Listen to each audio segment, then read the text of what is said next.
coming off the win at Versus, I think not everybody agrees, but there was a lot of people who said Ashanti won. Well, we did it on our show, Ebro. When we do it here, that's the tally that counts, and she came up with a narrow victory. A narrow victory by one. That closed the closeout with what was that? Always on Time. Yep, that was the last song we played. And she was on time today, by the way, which apparently is a thing for I you. was on time. Yo, it's real life. I did not know Always on Time was actually Ashanti's way of life. It's usually not. I was just very, I wanted to make sure we were on point, so we were on time. Well, you were on time for the Verses. That was the big one of the big headlines was how you were there. I would say maybe 90 minutes where you were there and kind of entertaining the audience, waiting for Keyshia to arrive, who she apologized and said she was having technical difficulties. But talk us through that decision for you to go ahead and sit there and just entertain the audience. Was that what you intended to do, or were you actually thinking she was going to come sooner than that? No, actually, I obviously thought she was going to be there a little bit sooner. I just felt like, as women camaraderie, if someone is late, you hold on a little bit, give them a little, you know what I mean? Give them a few. I know Ja has done that for me several times, being late for a show. He'd wait for me, you know what I mean, so that we can go out together. So I didn't even realize so much time was going by. And we were sitting, in the dressing room, and I got a call like, yo, we got to figure out what's going on. And I'm like, oh, she's not ready. Or, whatever it is that was happening, something with her screen, I think, or the sound or something. I didn't even know what was going on. Right, because you guys were in different locations. Right, I was in New York. So I was like, okay, I have to go out because there's just people sitting there. This thing has been already up and down, the cancellation, the postponements, now it's late. So I said, okay, I'm going to wait a little bit longer, and then I'm going to just go out. And that's what we did. You and Keyshia have a pretty good relationship, in general as just women in the game, right? You guys know each other pretty well. Yeah, we did the Woman to Woman record together. We met obviously a long time ago, and it's always been love, no beef, nothing like that. We're good. So when you see the aftermath of Versus where people have tried to paint it as if, she had an attitude and there was shade and things, how does that register to you as someone when you're like, nah, me and Keyshia's good, when you see that type of talk on the internet? Everyone has their days. You know what I mean? I think there was probably a lot of stuff going on. It's a lot of pressure when you think about that many people with eyes on you. You know what I mean? And if her stuff wasn't together, of course, you're going to be frustrated. It was something like with the in-ears or the mic, or the thing was blurry. So on top of being nervous and then having to deal with all of that, of course, you're going to be a little flustered. You know what I'm saying? Before you come in. Yeah. So I would just assume, that played a part into it. Did you guys get to connect after the Versus battle? Did you talk or text or anything like that? No, we didn't get a chance to. Did you feel that there was anything you left off the table? Any songs that you struggled with but ended up deciding not to use them? There are a few songs that we could have used, but I think we made a decision not to. A lot of people felt like when she played the Pac record, I should have played Big. And I felt like that too, but then we were like, that probably would have taken away from the impact of Foolish, because you know how we went from Foolish into Unfoolish. Right. In round, whatever that the next set. You know what I mean? So that one, and what else? There was something else.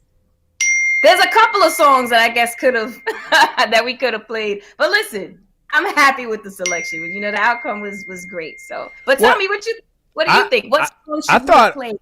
Oh, go ahead, Rosenberg. What do you think was missed? Honestly, not very much. I probably would have been excited if you played How We Roll, the Big Pun record. Oh, my DJ is gonna.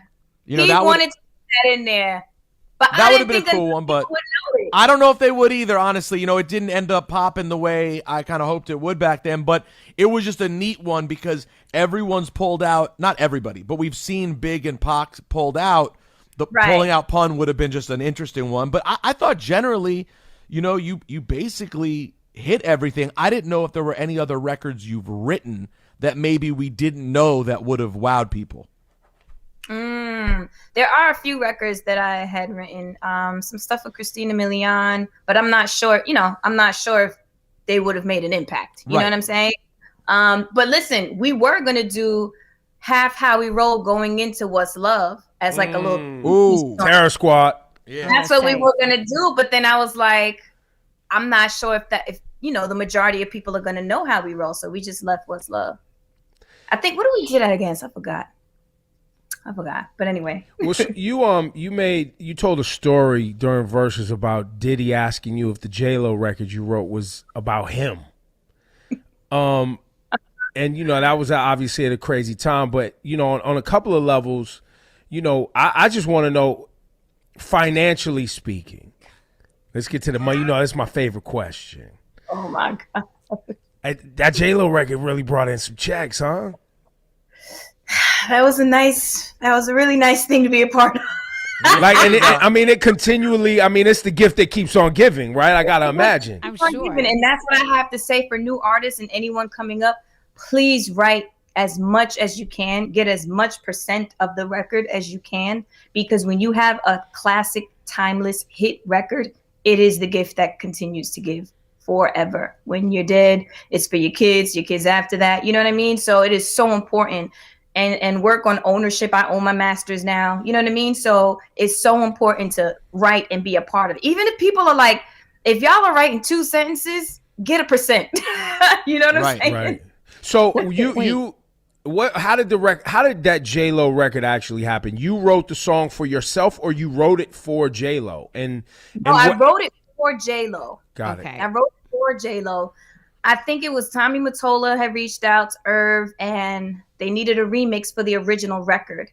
And they played me the beat. I think it was 7. They chefed up the Craig Mack, you know what I mean? Yeah. And then he was just like, yo, just write something that goes along with, what's going on with her. And I'm like, what? And I heard the beat, and I listened to the original song, and I flipped it just, and added a little bit of flavor. And I wrote it. I wrote 2 verses. Okay, this was the crazy thing. It's how long ago. I wrote 2 verses in the studio. They flew to LA, and I had to Skytel text him the 3rd, and I had to sing over the phone on a voice note, on his voicemail, and so that they could hear, the flow and how everything went. It was so crazy. That's how old. Wow. That's how old technology was. Yeah. Wait, and but Job was the hook. To be clear, how many records have you written for J-Lo? I wrote Ain't It Funny, but let's clear this up right now. So I demoed I'm Real and Ain't It Funny for J-Lo. Okay. They left my vocals on both of the records. Now, those things aren't uncommon, because, people want different textures and, backgrounds, they want leave these backgrounds, yeah, you know what I mean? They just want to make it, extra saucy. So the I'm Real record, I was mad because I wanted that record. You know what I mean? I told Herb, I was like, I want to do the song from Friday. You know what I mean? So I wanted that record. So that was the demo. Ja wrote that. I wrote Ain't It Funny. And that was the remix of her original Ain't It Funny. And my vocals are on that as well. So, it's not like a big, like people do it just for different textures and just to add up and make it saucy. So that's what I did. Now, have you, when it came to you writing and performing records, how frequently were you in arguments with Irv and Ja? Because you guys at a time, your camp was like, everybody wanted a piece. Everybody wanted a song. Everybody wanted one of those hits. Mm-hmm. What were some of the records that you literally had to fight tooth and nail to make sure you got? And then also, I would love to hear how much in the business side, because now you said you own your masters. They made sure you got a percentage of your writing back then. There's a lot of young artists, they get taken advantage of, especially back then. And right now, how was that? Was that Irv making sure your business was right? Was that you fighting to make sure your business was right? What was that dynamic? As far as making sure the business is right, you have to have an amazing team. You know what I mean? Like, it's essential. You have to have attorneys. And it's hard because you have to trust people to handle that, because some things we just don't know. The language and the legalities that come along with paperwork, we just don't know. You know what I mean? So that's first and foremost. Your team and you have to be like this to make sure that your ship continues to move forward. As far as writing, they didn't believe that I was writing my own records. So with me being the only female amongst all of these rappers, because even with Charlie and Vita, they're rappers. I was the only singer and I'm a female. So they would be having me battle, you know, so they would do a beat. And if I wanted this and Caddy wanted this, we'd have to write and see whoever came up with the illest verses or the best record to get that beat. You know what I mean? So it was a good thing for me because it really pushed me and I had to, it was like a competition, you know what I mean? So that I will say helped to mold just the topics and my cadence and how I do things, because just coming from a record label with all guys and all rappers, it, you know, it naturally is going to kind of flow with whatever it is that's going on. So when I'm writing, you know, I feel like that's a difference in like, you know, some of my records and some other female records, you know what I mean? Because it still has that hip hop sauce on it. Yeah, was it weird feeling like at the time as Murder Inc.'s exploding, did you feel the momentum as you went from someone who was kind of featured and around to being sort of the co-star, if not the star, of everything that was going on with Murder Inc.?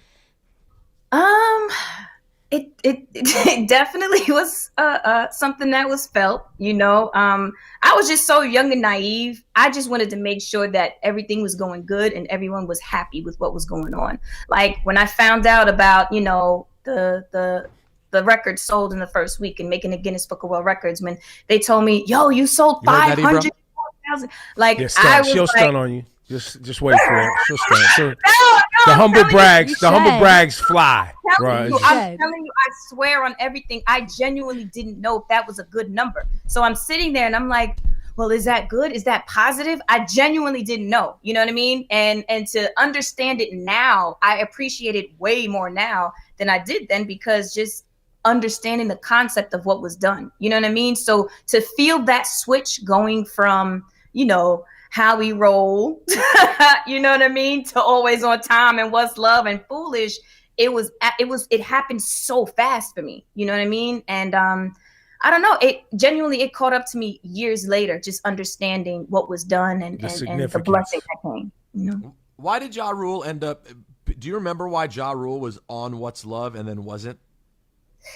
A demo, again, he demoed it the same way that I was demoing stuff for J-Lo, you know what I mean? So Ja did the What's Love first, and I think Joe was like, oh, we should keep Ja on there, you know what I mean? Something happened like that. So there are versions with Ja, and then there's obviously Joe. And what was the politics on the Tamia and Ashanti on the Fab record? One was on the album, one was a single. What happened there? So they asked to do the single, So Into You.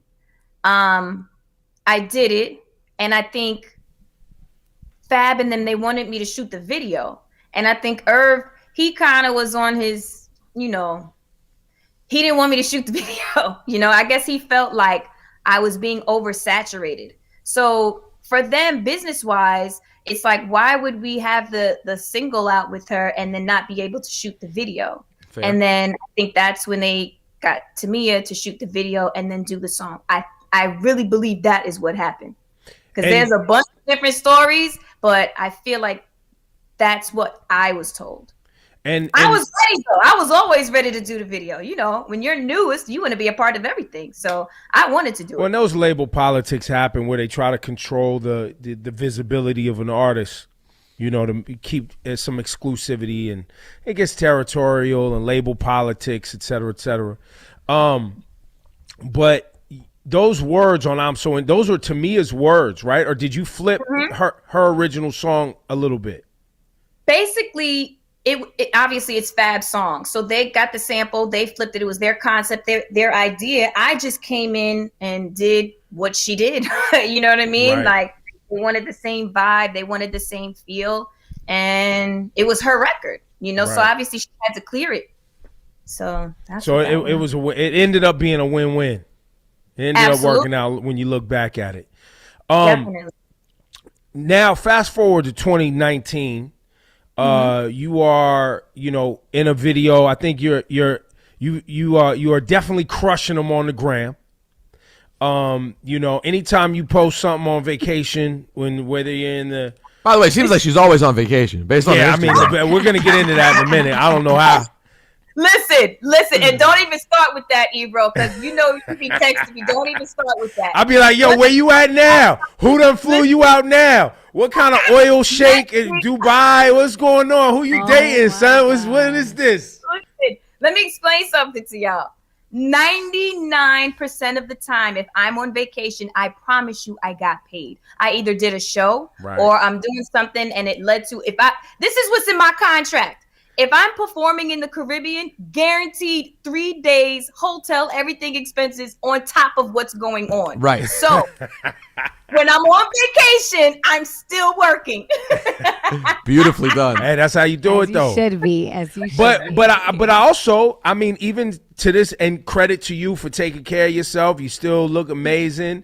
Shout out to your mama and daddy for the great genes and everything that's working for you. But you know, the baby put you in a video and on his album. Joyner Lucas, I think you're in a video with Joyner Lucas too. Like you're still people want Ashanti now just as much as they wanted Ashanti then. Is my point. Yo, let me tell you something. If I were to show you my DMs right now, I'm flabbergasted by like these young. It's crazy. Like it's crazy. And I'm super, super humble, super, super grateful. I did not do the video with Baby though. We did the record. And there was like a photo, there was an album cover or something, or a single cover. Oh no, that was Tory. Yeah, that's Tory Lanez. Oh, that's Tory Lanez. Got it. So I did the cover for Tory. We did the record, and then I did the record with Baby and Meg, and then I did the Joyner Lucas record and video. So, I mean, it definitely, it's a blessing. You know what I mean? Having the conversations with all three of them, just, having them explain, because I'm like, not that I'm downing myself or anything, but it's just like, okay, cool. Like just hearing what they had to say and, how they've watched me and, all that good stuff. It's a good feeling to be current with everything that's going on, being that I've been in the game so long. You know what I mean? So to sit here and talk about my first album being almost 20 years old and I'm still up here with the most relevant artists is really a blessing. I'm humble. Did you feel like you were always sort of a sex symbol, or is it like, because I thought of your brand back in the day as very cool. And I know you were super influential to women and style and things like that, but I don't know that I thought of you as much of a sex symbol as you're thought of now. Am I wrong? Has it always been that way, or has there been an evolution as time has gone on? No, I think you're 100% right. Oh, I like the big pump post in the background. Oh, no doubt. I think you're 100% right. I feel like it was very important to go on that journey, to grow as an artist, as a female, and touch a generation of girls and even guys in high school, and then going to college, and then becoming an adult, and then becoming married, and then becoming so I think for me it's about the marathon. You don't want to just jump on the scene and just be it. For me, I think it was something that was really important to go on that journey, and that creates longevity. You know what I mean? And listen, you got to be in the gym too. So yeah. It didn't just happen by accident. Thing that people celebrate you for, though. You have this beautiful natural body, and you take care of yourself. You promote health. So I think that's one of the main reasons that people say, like, look, because you just celebrated your 40th birthday, correct? Mm-hmm. Yeah, and you look incredible. Thank you. So I think that's one of the reasons why so many women celebrate you. Like, look at this. I feel like this new generation of like 40-year-olds do not look the same like 40-year-olds from back then. You know what I mean? Right. Definitely. It's important. You know what I mean? It's important to take care of yourself from the inside out. And I know that a lot of, sometimes people go and enhance things or whatever. It's all about like your confidence and how you feel. You know what I mean? And just being healthy from inside out. And that always transpires. It shows. Ashanti, I'm sure the COVID situation you got yourself into going to get money, I think you had a show out in South Africa. Was that the situation? Yeah, there was so much stuff that was going on. So wait, COVID.